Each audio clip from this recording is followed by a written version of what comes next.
You know the picture, the beard, the throne, the lightning bolt held ready in one fist. He is the most recognizable god in Western history, and almost everything most people can tell you about him is either the least interesting thing about him or simply wrong. So let's do this properly. Not the cartoon, the actual god. What he was, where he came from, what he governed, and the single decision that made him the only king in his family to die in his own bed. Because the lightning is not the point. The lightning was never the point. Start with the name, because the name gives him away. In Greek, Zeus comes from a root meaning simply sky. The bright, day-lit sky, the thing above you at noon.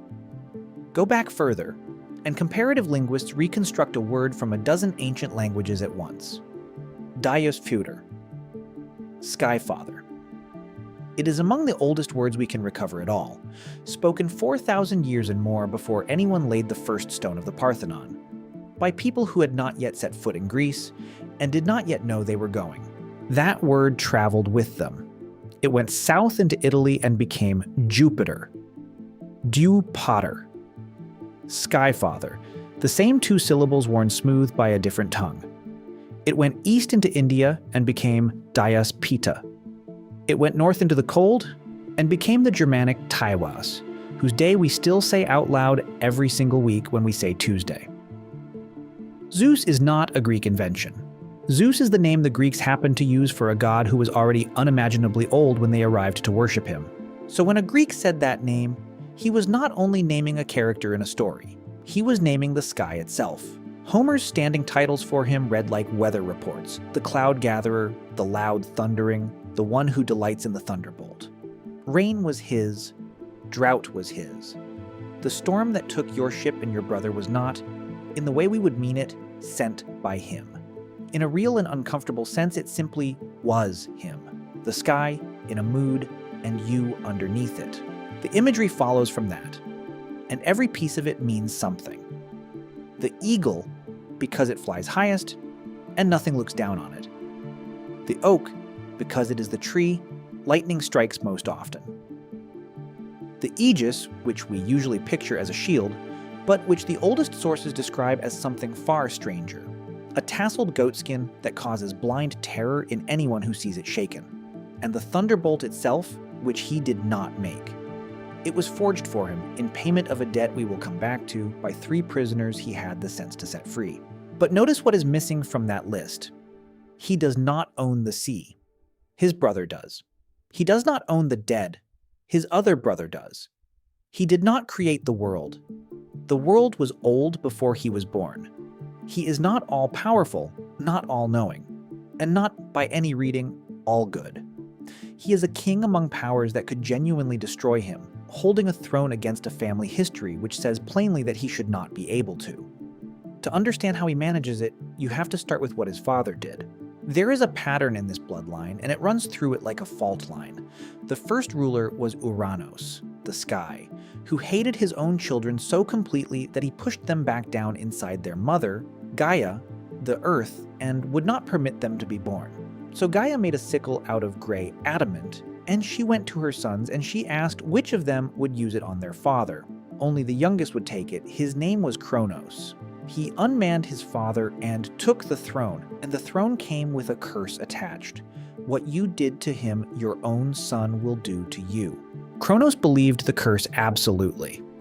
That is the thing to understand about him.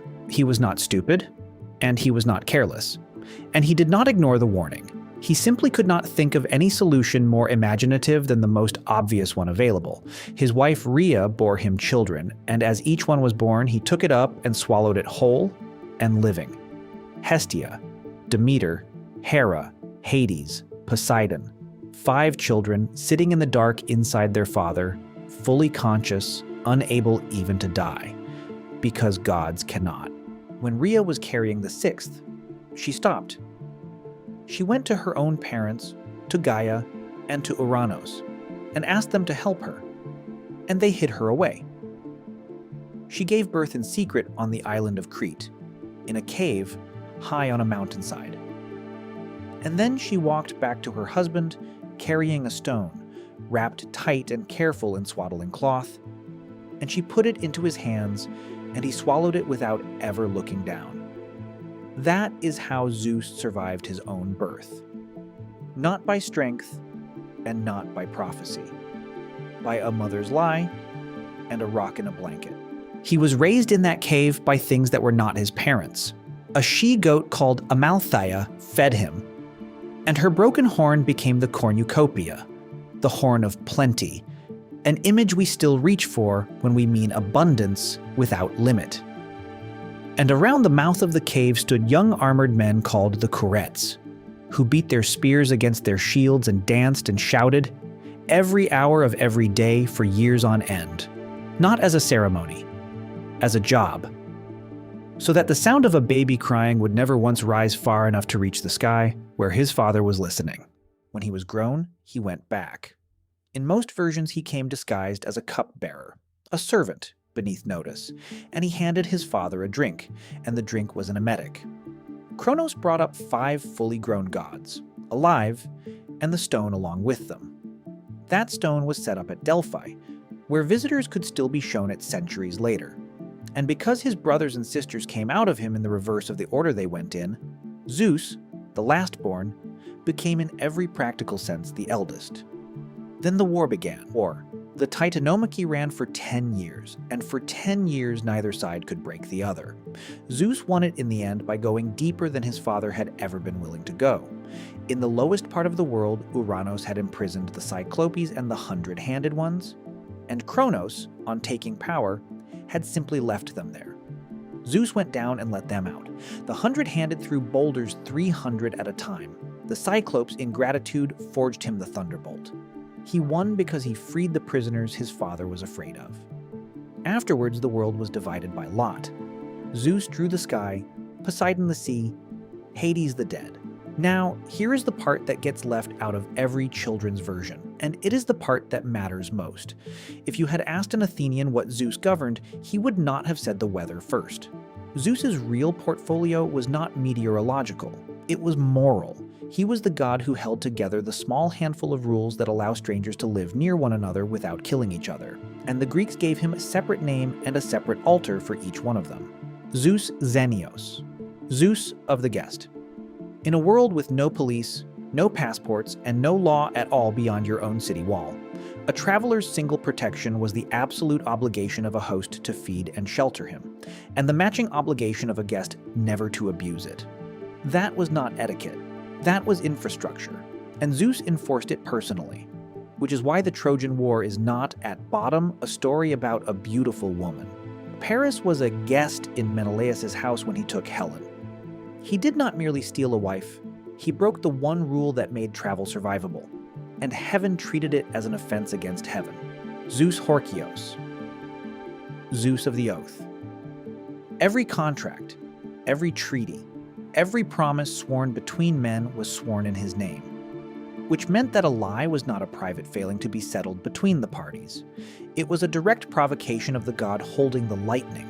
Hesiod tells us that beneath the earth, beside the river Styx, there stood a jar of water that would strike even a perjured god unconscious for a full year and cut him off from the counsels of the others for 9 more. Not even the gods could lie for free. Zeus Hykasios, Zeus of the suppliant.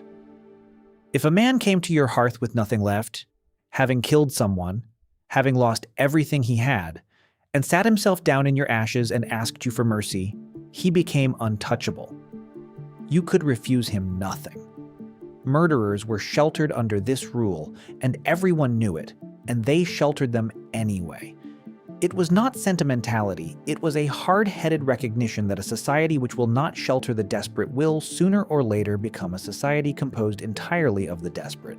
And then there are the scales.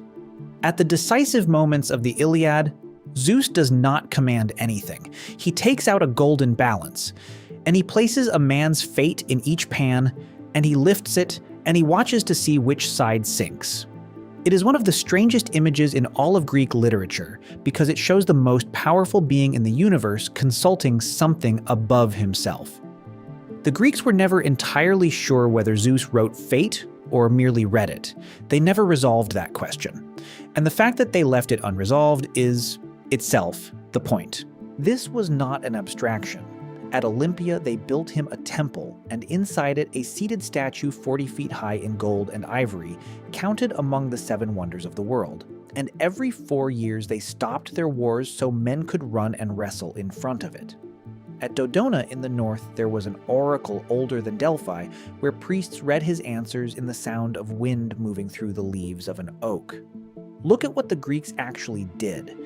They took the rules that make civilization possible.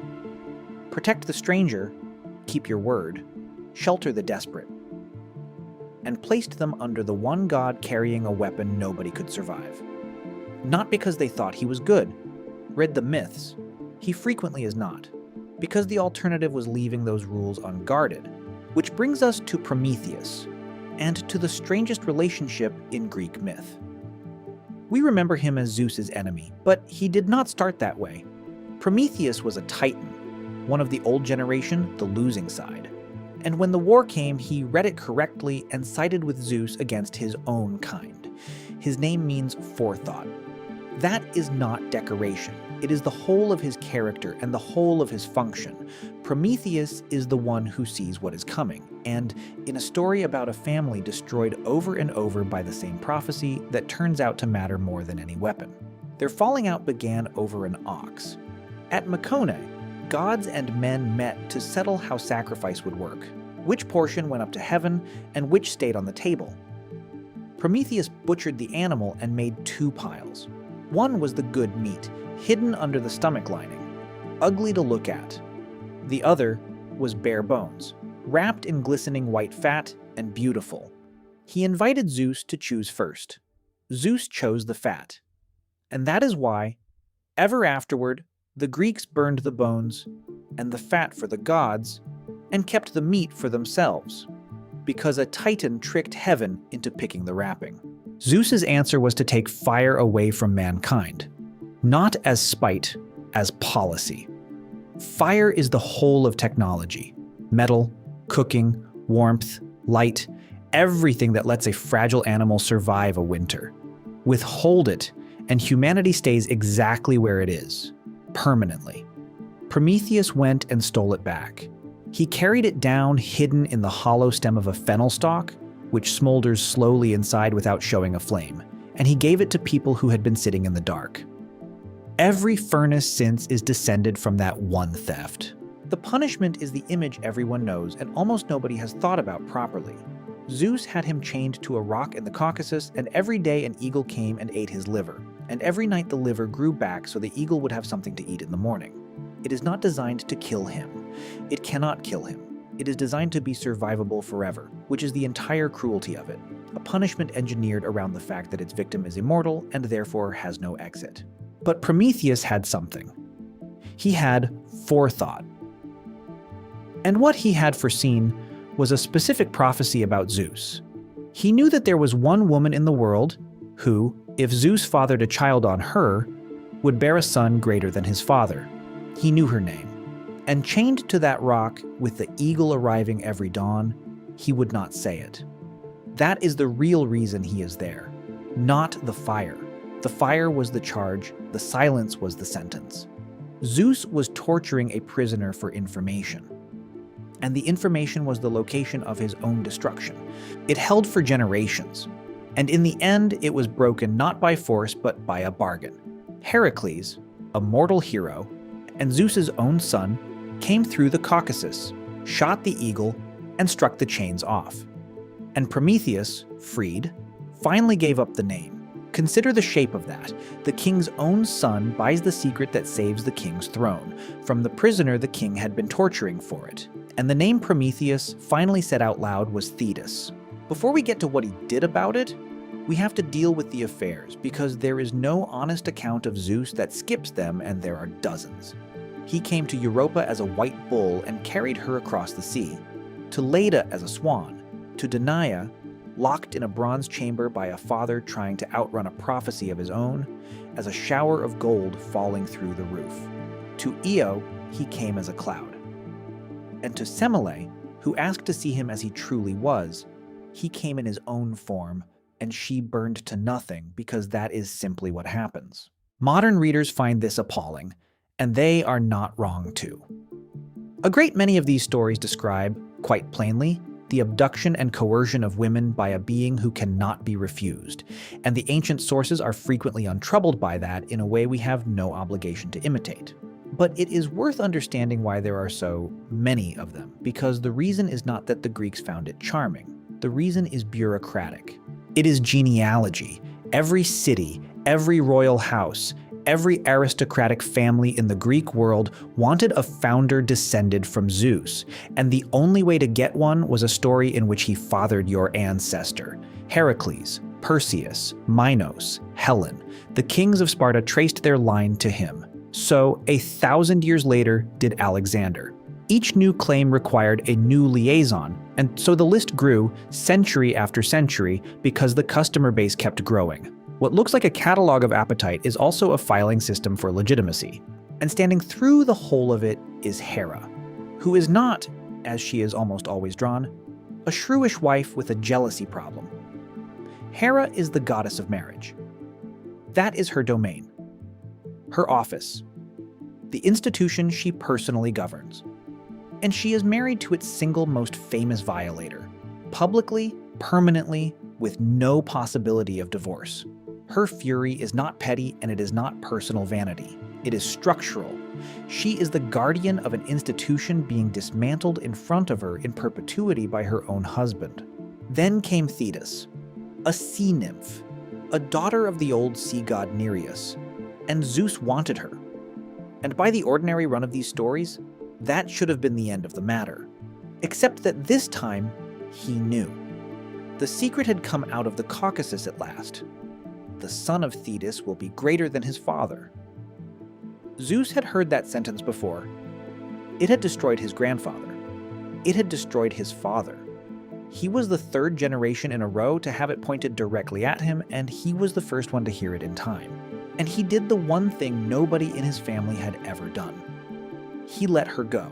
He married her off to a mortal man, Peleus, so that her son would be greater than a man, and no threat whatever to a god. That son was Achilles, the greatest warrior who ever lived, and dead before 40 on a beach in Asia Minor.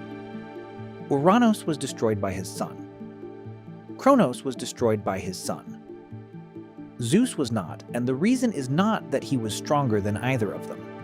It is that when the warning finally came, he was the first in 3 generations to actually listen to it. That is who Zeus is, not the god with the lightning. The king who worked out that a throne is not held by force, it is held by knowing which child not to have.